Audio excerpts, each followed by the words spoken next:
start. Can you all hear me? Today I'm going telemarketing style.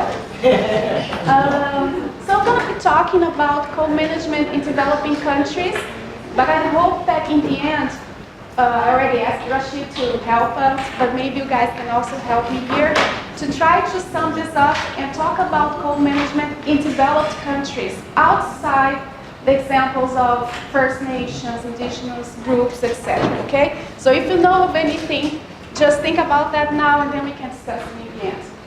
Before I go into the co-management examples and what we've been doing in Brazil, what people have been doing here in Indonesia, for example, it's really important that we also talk about knowledge. And Chris already started talking about different kinds of knowledge, and he mentioned traditional knowledge. And this is key for us to understand and make some sort of advance towards co-management. In Brazil, we like to talk about fisheries knowledge or local knowledge much more than traditional knowledge, but just because we've been conditioned to, whenever we write traditional knowledge, we have to apply to a bunch of authorizations because that means you're dealing with indigenous groups, and it's much harder for us to get approval to our project. So we prefer to say local knowledge, okay? But it's the same thing, basically. Specifically, what the studies have shown is that if you include fisheries knowledge, you save time, you save money, and you improve the legitimacy of what you find and the actions that you're going to take later. Partially because of some of the things that Chris said, because people understand. When you come with management suggestions and you are actually using what they know, what they already understand about that, it's much easier for them to accept. It's much easier for them to follow the rules, for example, and that improves compliance. Besides, fishermen, it doesn't have to be all about fishermen, okay? We are limiting to fishermen because we're talking about marine governance and marine examples. But it can be for people that works with agriculture, with people that work with hunters. It doesn't really matter. These guys, they can bring new information. They can bring us some different information on what happened in the past, especially in developing countries when we don't have time series on fisheries, where we don't have past studies done like 50 years ago. These guys have information on that. They've been helping us to do fisheries reconstruction, to know, for example, how the catches were in the past. They facilitate management when they get involved. They really help us with a situation that's not common in developed countries, but it's really common in developing nations, which is the data-less management. We basically don't have any information, so we need whatever they know to help us build some sort of body of knowledge that we can apply to management. And I'm saying that we should be careful. Exactly. Just want to inject one thing. It's not just developing nations. Okay. Yeah. I really want that kind of input especially towards the end. We can talk more about that. But I'm also saying here that we should be careful because sometimes the local knowledge is different than the scientific knowledge. I'm not going to say it's wrong. That's not the way we say it, and the social scientists will kill us if we say that the local knowledge is wrong, okay? But there are different ways you can use that in management, and I'll talk about that soon. So, for example, I'm going to give you different case studies showing how they can bring us new information. So, LEC stands for Local Ecological Knowledge. They can provide not only new, but also cheap information. Like imagine a country like Brazil, we have a coast that's over 8,000 kilometers. Just in the tiny state where I live, there's over 115 community fishing villages. And of course, there's no information on fisheries for more than 20 of them. Imagine if you had to go through every single fishing village in Brazil to know everything that's happening there. With a country that's broke, it's under some instability at the moment, how are we going to collect all of this data? Where is the money going to come from? It's going to be super expensive if we want to do it the scientific way. But it's much cheaper if we can go and talk to fishermen and try to know, what do you know about what's going on here?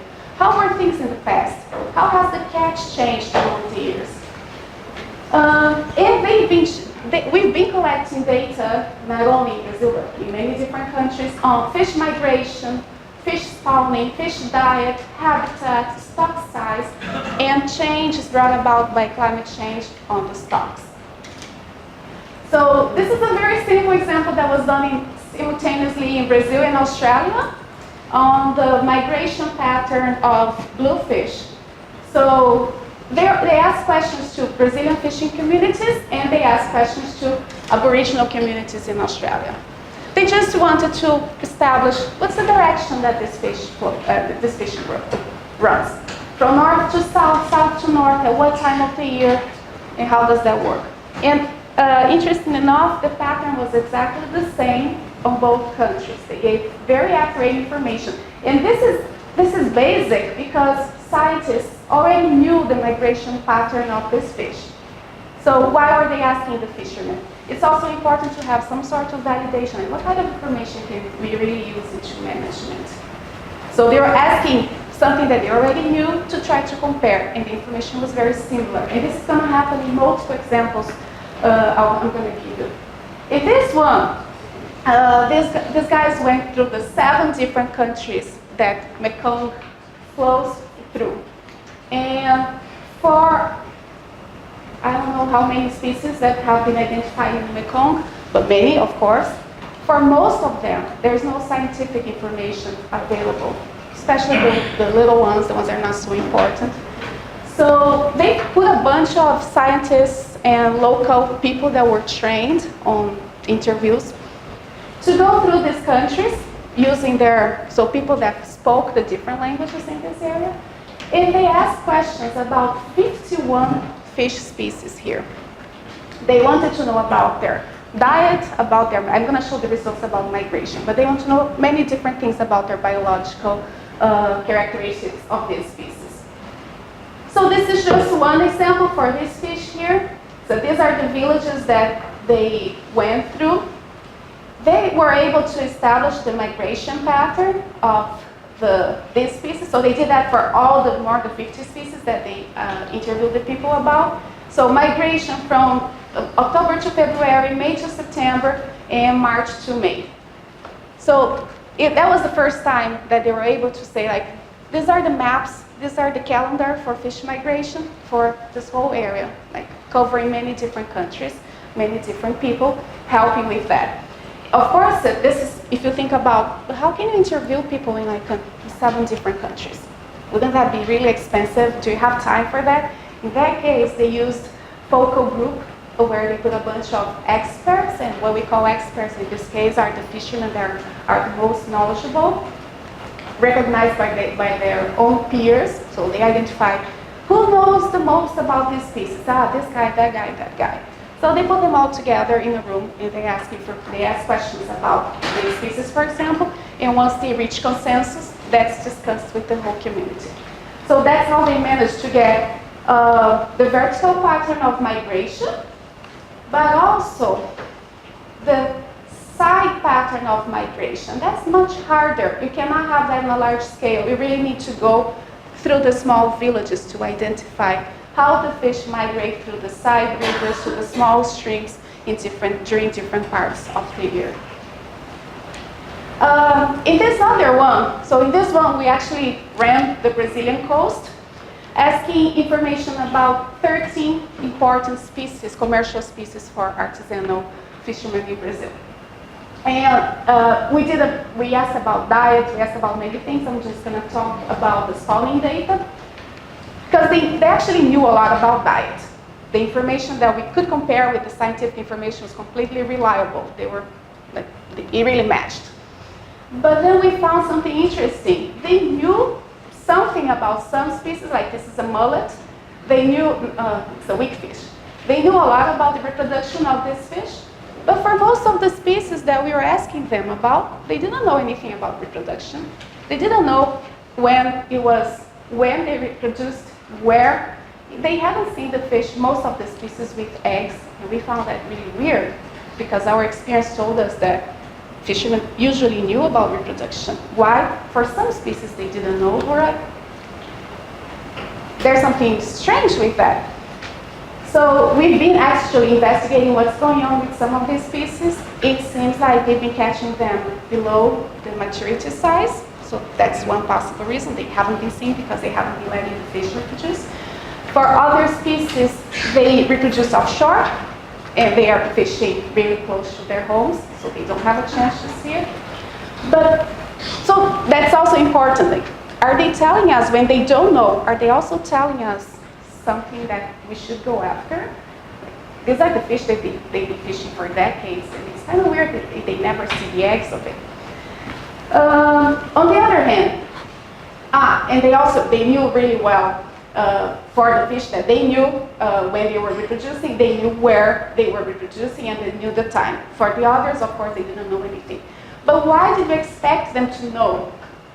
Why do fishers usually know about spawning? One of the reasons is that some species will aggregate for spawning, like some snappers, for example, some groupers, they get together and they have like a big orgy basically, and they spawn there, and the fishermen are after that. Oh, it's all the fish together, let's go there and fish there. So they know what they're doing.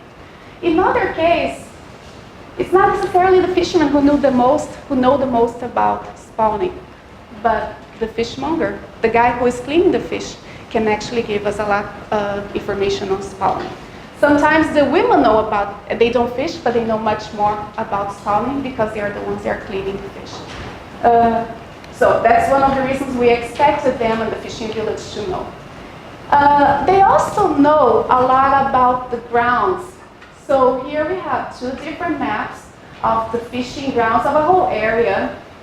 This is in Africa. They are compared, for example, this is the scientific map. So the scientists map the whole ground of the sea. And this is the map made by the fishermen themselves, which is much more detailed than the one done by the scientists. And this was then compared later, so the guys actually dove in the areas and they said, wow, the fishermen are actually correct. It's really important for them to know where there is sand if they're after fish that are on the sand, or to know where the rocks are, even if they are tiny little blocks of rocks. They know it's there because they will go there because they're after some specific species that eat the rocks. They are also able to track where each species used to occur. So this is the coast and this is the inlets, mangrove, where different species occur. So you can see which species they're talking about. But it's really fine knowledge where they are, how abundant they are in each of these sites. So the sites here represent abundance, and if they overlap or not. Like, we don't have time or money to really map all of this, at least not in our countries and in developing countries. So this is great for management too. In terms of, this is also in Africa, in terms of reproduction, here is the scientific knowledge, and here we see two kinds of local knowledge. One done by interviews, and this one is the information provided by the experts, the elderly fishermen. And none of this information seems to overlap. So like the experts are saying something, the current fishermen are saying something slightly different, and the scientists are saying something it's not the same. And it seems confusing, but the fact is that even when you go into the literature of what the scientists are saying, they are also saying something different from each other. So maybe things are so dynamic here that nobody knows for sure what's going on. Here in terms of diet data, also in Africa, we have here this is stomach content analysis, this is fisherman information, and this is one specific study when you have the cross. So we can see that for the majority of the case, what the fishermen are saying is exactly the same what the scientists are saying. We have different stories and different papers published on cases where the fishermen said, like people ask them, so what does this fish eat? And they said, this fish eats grasshopper. Like, what? Like, we're on the ocean, they're saying the fish is grasshopper. That doesn't make any sense. But they're all repeating the same information. So we're like, is that real, or did they make that up? And then this guy opened up a bunch of stomachs, and he found some grasshoppers in the stomach of the fish. So that was kind of weird, but then that fish actually went into the mangroves and he waited, he knew where there were bugs on the trees, and he waited that some bugs will fall into the water and they were eating the grasshoppers or any other kind of bug and going back to the sea. So the fishermen were not crazy in that case. It's just that it happened. It was just rare. And we didn't see it before because we're not sampling the fish on the right spot. With diet data, these guys actually managed to do a tiny, like a model for a food web, with establishing the fisherman's trophic level and the corresponding ecopath model. And one of our students, some of you have met in the last previous school, have actually have gone a step further. And she decided to model what the fishermen have said in their interviews. So these were interviews done along the coast of where I live. She was asking a lot of information on diet. So she really wanted to know what people thought that the fish were eating. She was asking information on reproduction too. On diet, this was the most impressive one because if you compare, maybe it's not that easy to see, but if you compare the food web made by the fishermen and the food web done from the data from the literature, they are actually very similar. Okay, but for most of these species, maybe we don't have enough information for a good model, and the fishermen were providing us with new information. How about, can we do more food webs and model food webs like that, using information from different fishermen, from different parts of Brazil, from different parts of the world? So it seems like they can provide very reliable information. Again, she couldn't really get nice information on reproduction. She was asking, for example, how many eggs do you think this fish has when it's ready to reproduce? They didn't know much about that. How big is the fish when it's about to reproduce? They didn't know much about that. But for diet, they were really good. And they can provide a lot of information on stock size.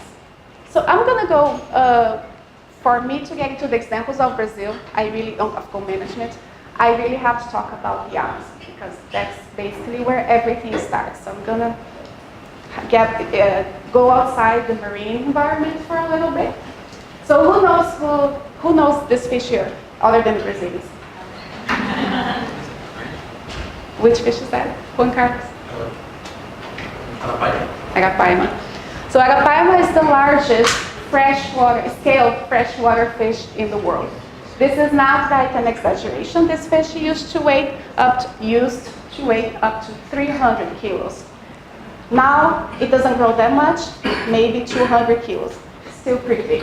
Is that a real picture or That was you'll see real pictures too, but that was an art.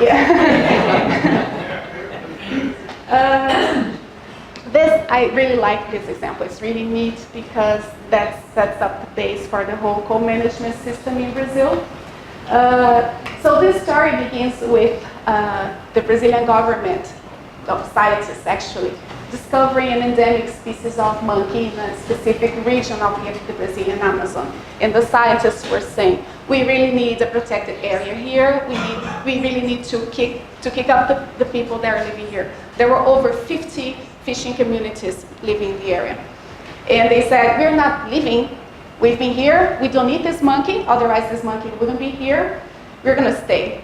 And so the government realized that there's no way we're going to kick out so many people from here. And they said, okay, we have to come up with a new idea. Up to this point, this is in the 90s, up to this point, the whole Brazilian system of protected areas was based on the American system, the fenced parks. People outside, nature inside. And they had to think, well, maybe we should have a different system where people can actually live in the area and keep using the resources, but protecting the resource at the same time.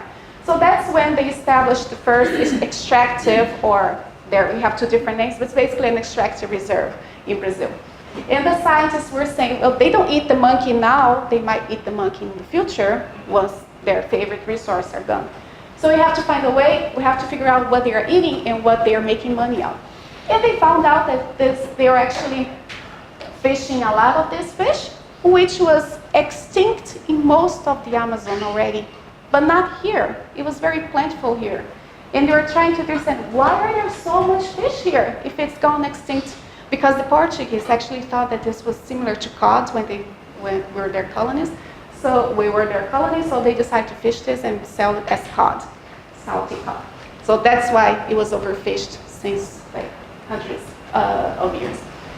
So they found out that the fishermen were already managing this fish here for decades. And they said, we are not going to overfish this because we know how many fish we have in each of our lakes, and we can count the fish, and that's why we control how much fish you can get. And the scientists were saying, there's no way you can count fish. You don't know how to do that. That's how you do. We know. Okay, so let's compare the system. And they had a mark recapture system done by the biologists, and at the same time, the fishermen were counting the fish. Let me see if that's the next. Yeah. So this is the correlation between the two systems. Of the counting systems, 98%, basically. This is an easy fish to count, okay? It breathes outside the water, and it makes a sound when it's breathing. So that's why the fishermen knew how to count.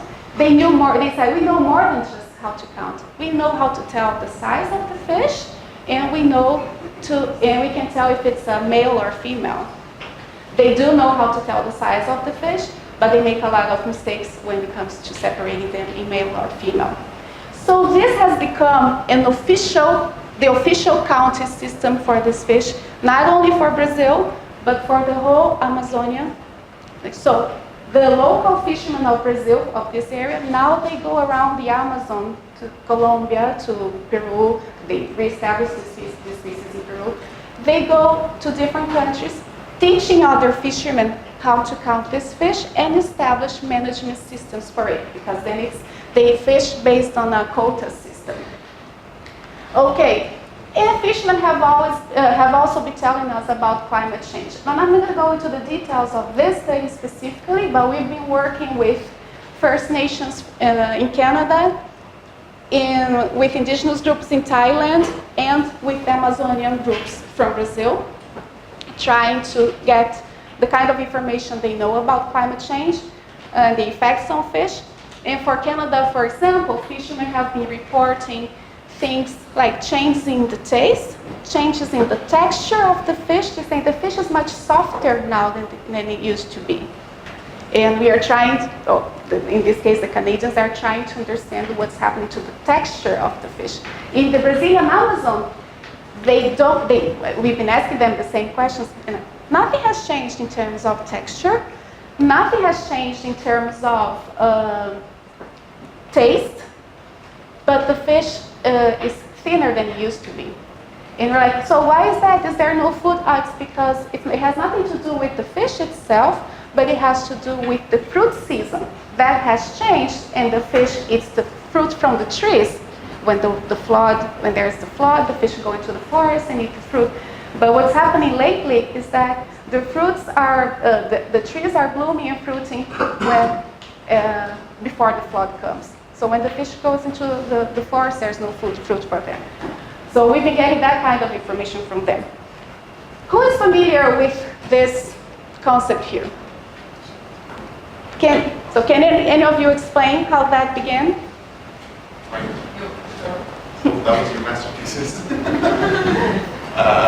It's basically comparing historical endings and then fisherman knowledge to reconstruct populations through time by asking them what's the biggest fish you've caught, how many fish you caught, and asking them, young fishermen or fishers and older fishers, and accounting for the overestimation and inflation. But in a sense, you sort of reconstruct the past of how the fishery performed. Exactly.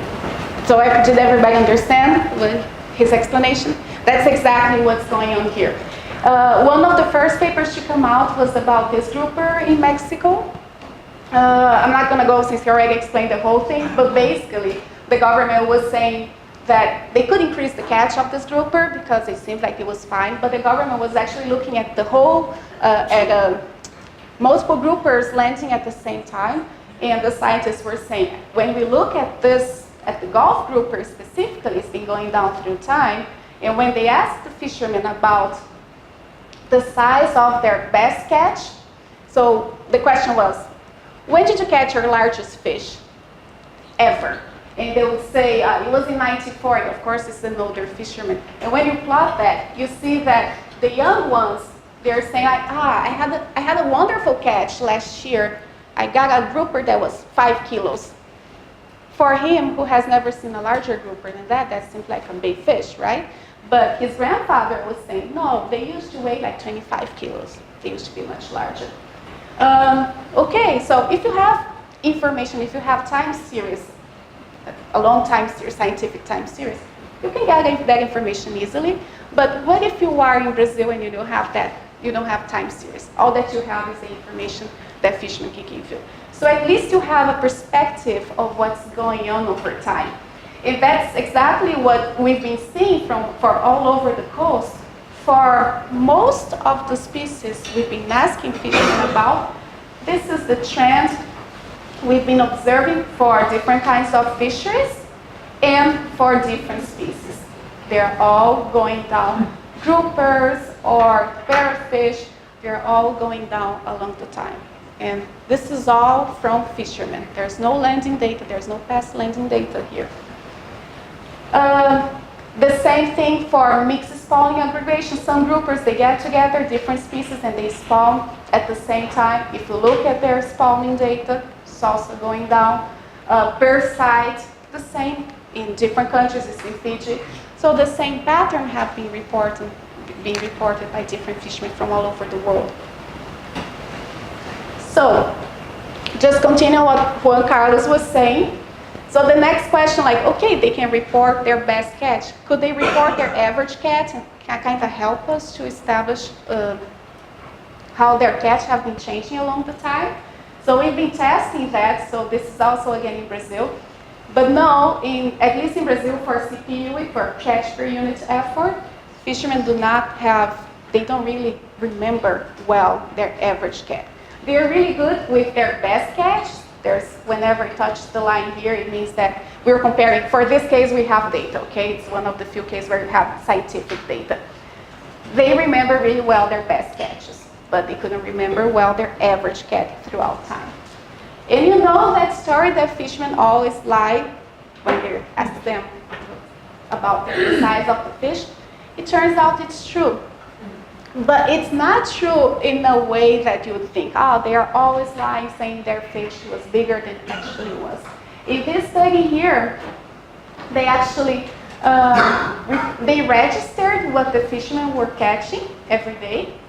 And a year later, they went back and said, so, how was your catch? And the fishermen tend to report an average catch. So let's say a fisherman actually used to catch a lot more fish than the rest of the peers. Instead of saying his real catch, it seemed like he'd look around and see what everybody else caught and average out. So like the ones that were really good, they would report lower catches. The ones that were on the bottom, they would report higher catches. So it's not that they were lying, but maybe instead of just remember their average catch, they were just like, yeah, I remember what happened in this village last year, so I'm going to report that. That's still very useful information if that's necessary to be used in management. Lying, but not really, and of course not intentionally. So Rashid, this is a real picture. Okay, good. That's what I How many kilos? 200? I don't think this is a big one. This is maybe 100. Will it taste good? Are they nice tasting? Yeah. They are. It's so easy to catch, isn't it? You just sit and wait for you to pick it up. So long as you can pick up 200. Actually, it requires a lot of skill. Even though it comes, you can see it breathing outside of the water. It requires a lot of skill. They use a harpoon, and they have somebody actually model the whole physics of the movement to catch this fish. You really have to train for many, many years to know how to throw the harpoon at the right time. Can I ask a question? Do they share the catch with the village or just for the family? Because it's such a big fish, right? Yeah, so this fish can only be caught under a co-management regime.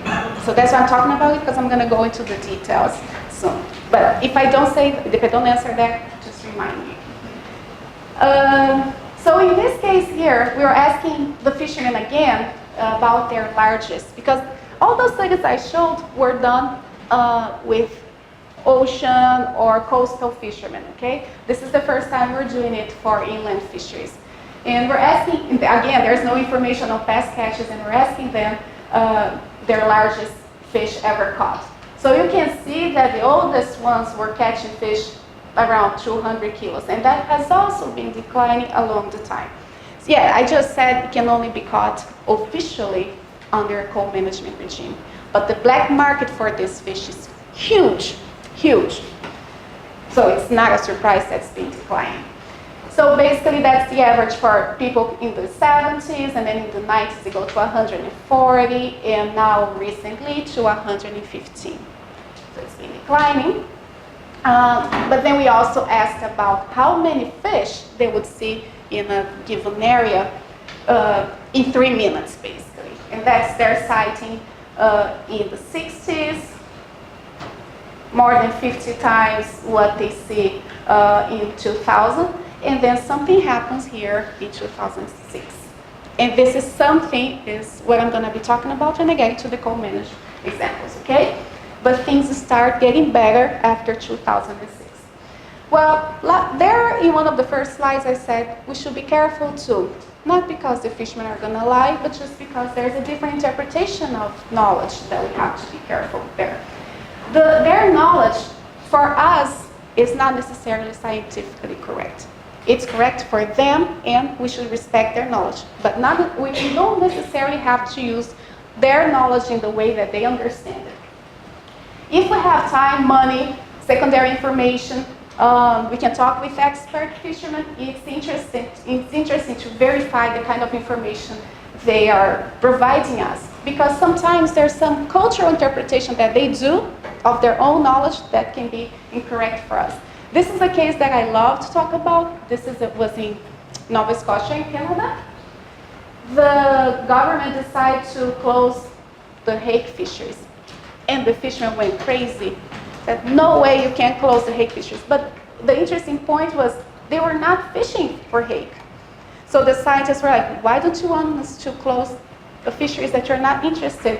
Because hake eat lobster, and we fish lobster. So if you close the fisheries, there are going to be a lot of hake. They're going to eat more lobsters, and they're going to compete with us. And the scientists were saying, as far as we know, hakes do not eat lobster. And the fishermen were like, no, you're wrong. They eat lobster. So in that case, they decided to do a participatory experiment. Because the fishermen also said, not only we're wrong, but we're also sampling fish in the wrong place. So, okay, so get your experts and tell us where we should sample the fish, and we're going to open the stomachs of this fish together. So they opened like thousands of stomachs of fish, and they found 1 lobster for every 1,000 hake stomachs. So the fishermen were like, yeah, that's right, hakes do not eat lobster. So where did they get that information from? First of all, every now and then, this fish hake feeds on a shrimp that may look like a small juvenile lobster. But what's more important than that, it's very likely that the fishmonger opens hake stomachs every day, right? And every day there's fish there. The same fish, so he doesn't care. But one day he opens and there's a lobster. There's a lobster. He tells everybody, I saw a lobster. And then like after a month later, he said, I saw another lobster. He doesn't talk about the fish that he sees there every day. He talks about the lobster that's there in the stomach. And that information spreads through the community. And maybe that's why they were thinking that they were competing with it. But they also opened the stomach of this fish here. And this one actually liked lobster a lot more than hake. But the fishermen didn't care about this one because they didn't know. They never opened the stomach of this one. So this is one kind of situation where we have to be more carefully to interpret the kind of information they give us. So if they say, for example, if we know, for example, that fish have declined and they tell us they have declined, and ask them why it has declined, one of the one of the questions that I'm more afraid of is like, because God wanted it that way. That's usually a hard one to deal with. But sometimes they say, oh, it just moved. It got tired of being here. It's just like us, you know? It likes to move around. It went to the bottom. It got sick of the bait. It was eating shrimp every day, you know? It just got sick of the bait. So we have to figure out what kind of bait it likes now, but we haven't yet. So we have to try to understand the kind of information they are actually telling us. Maybe there's overfishing, and that's why it's not there. Maybe it's climate change. It went somewhere else because it shifted its distribution. Maybe it's some variation along the year. I don't know. Like, we really have to try to understand what's going on. But let me just tell you one thing. Whenever fishermen say, God wanted it that way, sometimes they tell me, fish never goes extinct because God would never destroy a creature that he made himself. So that's scary at first, but you just keep talking to the fisherman, and like in 5 or 10 minutes, he's going to give you a much more reasonable explanation. It's just the first reaction, but you pass that first moment, and he gives you a more biological explanation. That's there, it's there. You just have to get it. But just in terms of interpreting that information too, for example, in Belize, fishers were saying that whale sharks were spawning. So that doesn't happen because whale sharks are viviparous. But they were all saying that, and that was kind of a strange information. Turns out that the whale sharks are actually feeding on snapper eggs. These guys were spawning, and the whale sharks were just there, eating it. Cool. The scientists actually discovered a new spawning site for the snappers. Fishers may not always say that their catches have changed.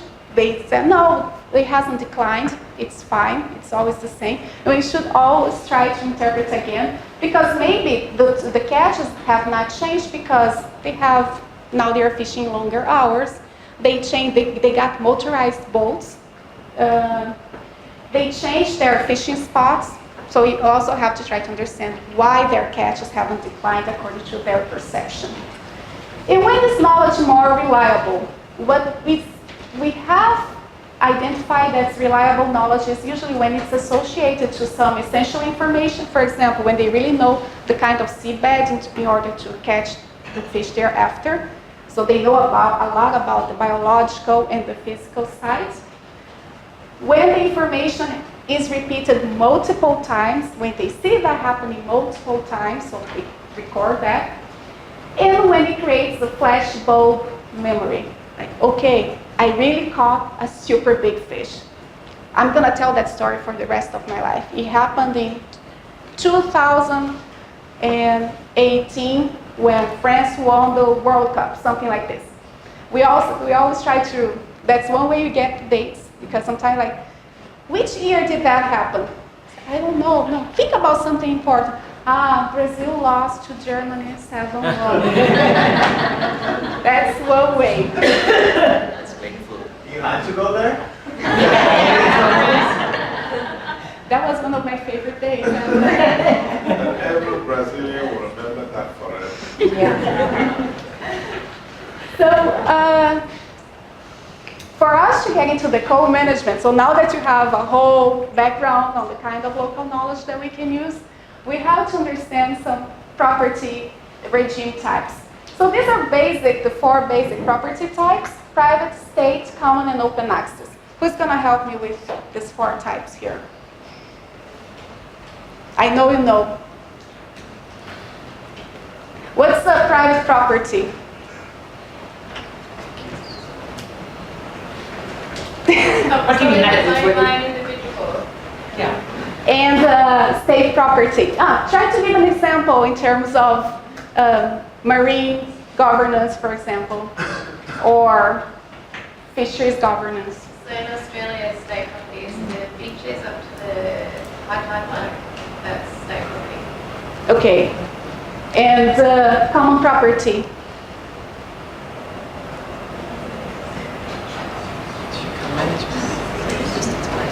You don't.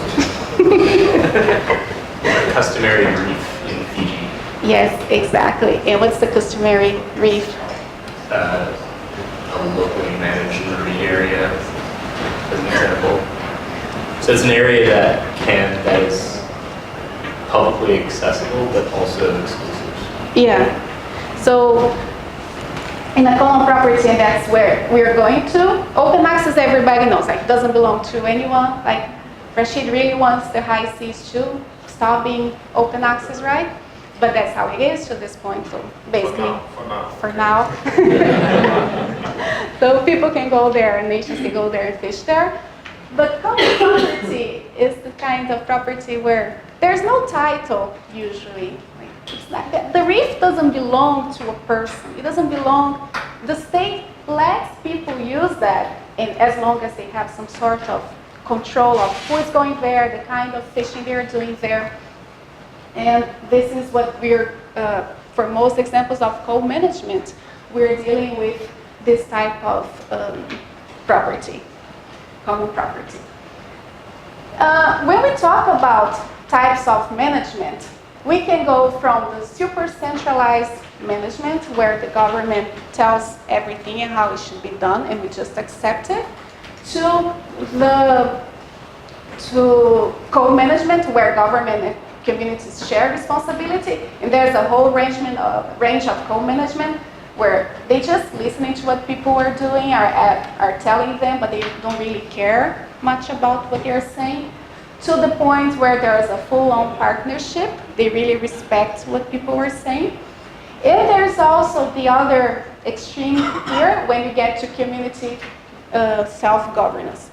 This is very common in this part of the world, and it's also common in the Brazilian Amazon.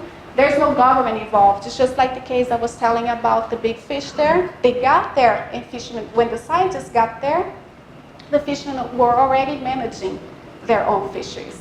Nobody told them how to do it. Actually, they did, but they weren't scientists. And they spread that information, and different communities start managing their own resources naturally. And sometimes, and many times, it works.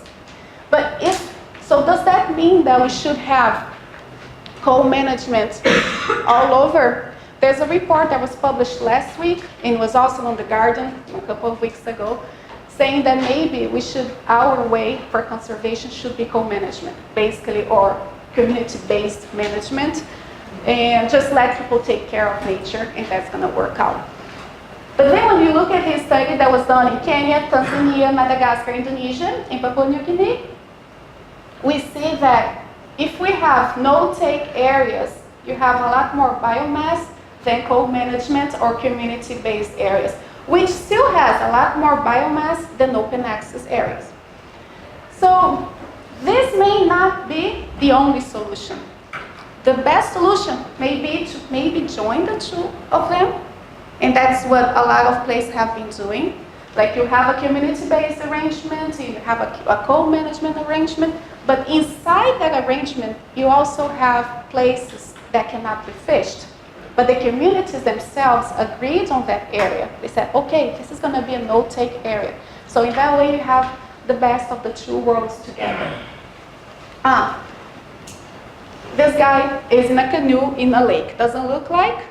So this is how you harpoon one of those fish, okay? So I was trying to explain that you need a lot of skill. It's not only with the harpoon, but it's also with standing up on a canoe like this. So this is officially, going back to the Amazon, this is an official co-management system, because the government is there, NGOs are there, universities are there, and the communities are there, all working together. And they've been managing them since 1992, I think, 1992.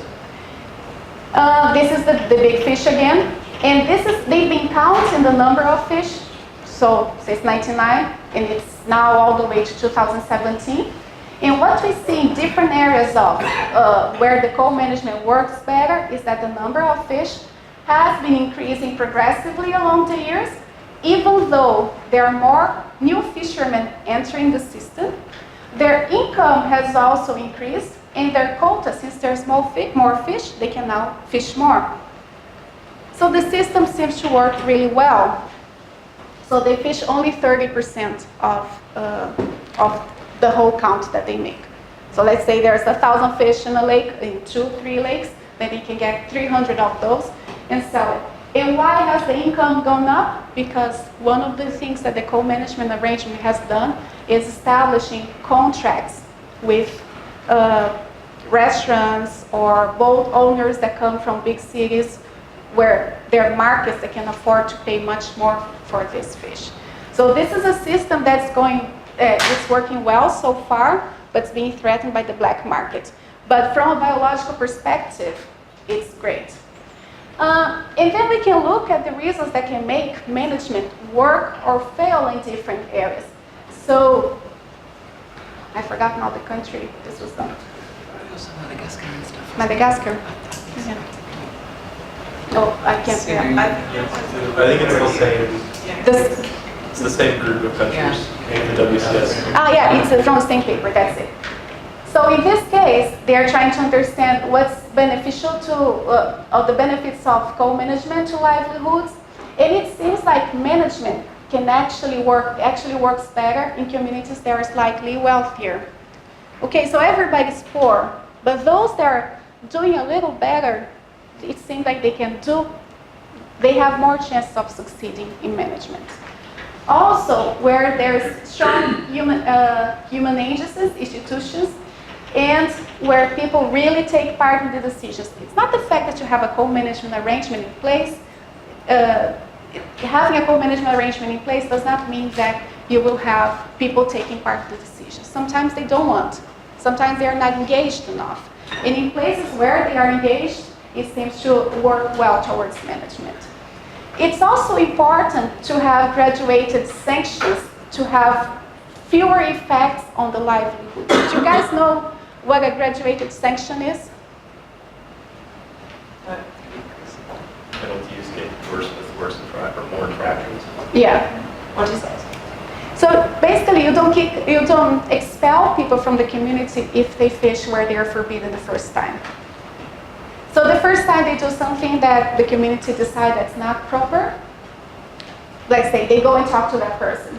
You cannot do that, you already know the rules. And that person goes and does the same thing again. So now you're going to be fined for that. Third time, the fine's going to be higher, and in the Brazilian Amazon, like 4th or 5th time, you're out of the community. And so they never want to get there, basically. So, but you give a chance for people to adjust and learn how to respect it.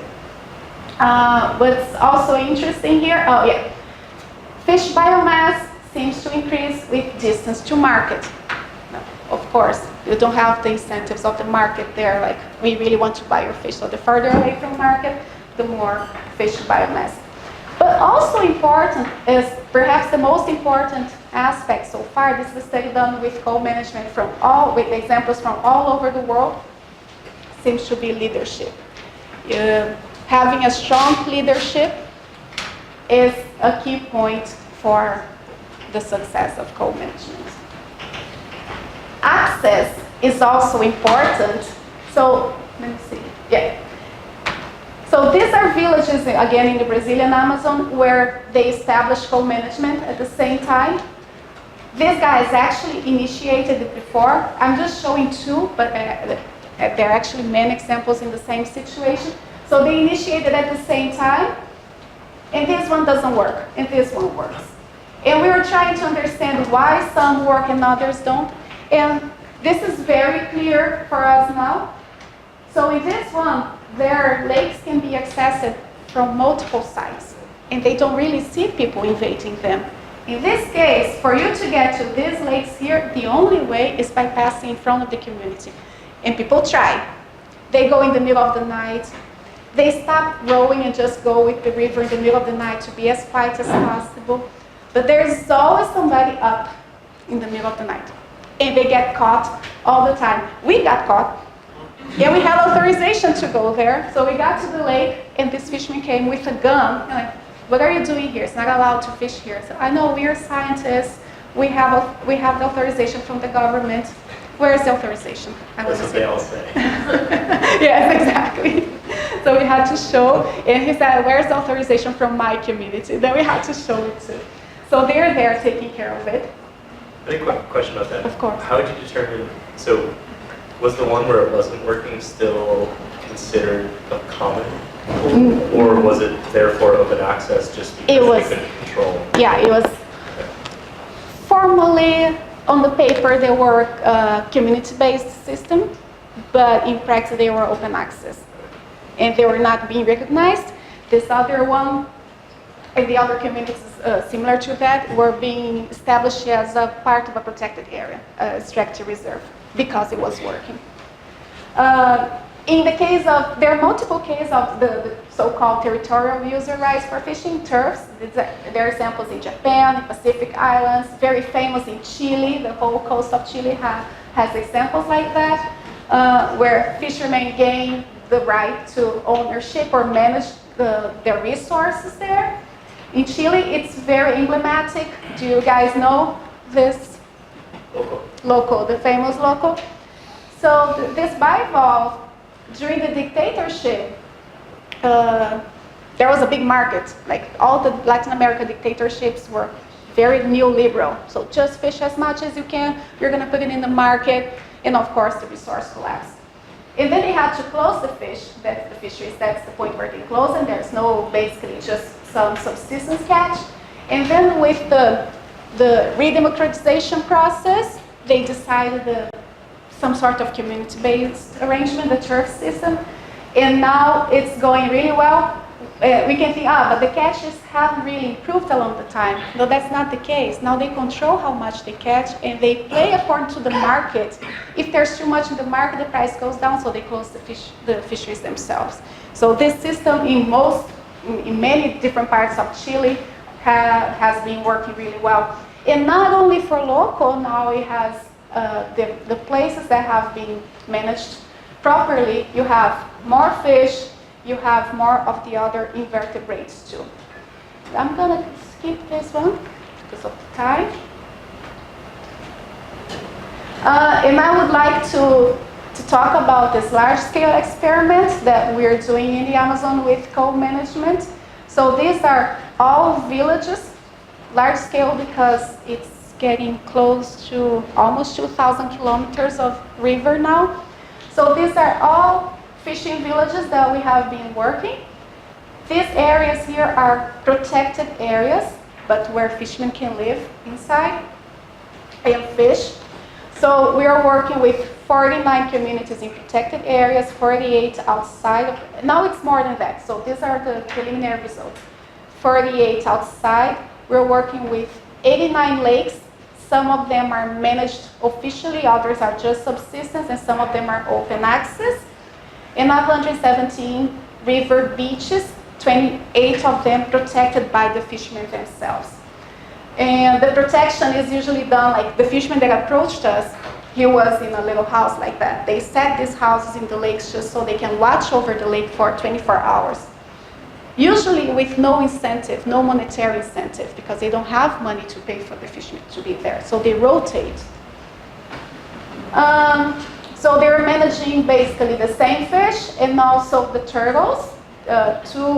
One main species of turtles, but actually they have 6 that they manage together. And what we've seen is that the fish population is much higher in managed areas, so they can still fish, okay? This is not a no-take, it's a managed area. Then in the subsistence area, than in an open access areas. It's working better inside an extractive reserve. So you have here a community-based arrangement. They're not officially recognized by the government, but they are managing it. And you have a co-management arrangement. The government has recognized this as a reserve. They're both, as long as there is management, they do well. It doesn't really matter if it's official or not. If it's official, they do it even better. And remember what I said about 2006? That's when they started seeing more of the fish. That's